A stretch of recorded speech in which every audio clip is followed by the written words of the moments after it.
Hi అండి, మీరు చూస్తున్నారు బుల్లెట్ విత్తనం.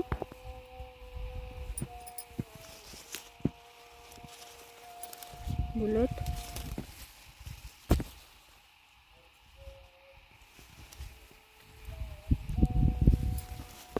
దీనికి కూడా ఈ సంవత్సరం రేటు బాగానే ఉంది.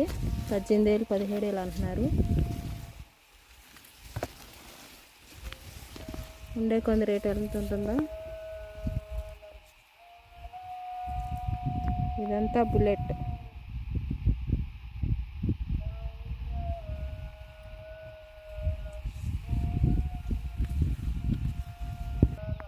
ఫస్ట్ తోటలన్నీ బాగానే ఉన్నాయి. డిసెంబర్ నుంచి నల్లి రావటం ప్రారంభమైంది. దాంతో చేలన్నీ ఆగమైపోతున్నాయి.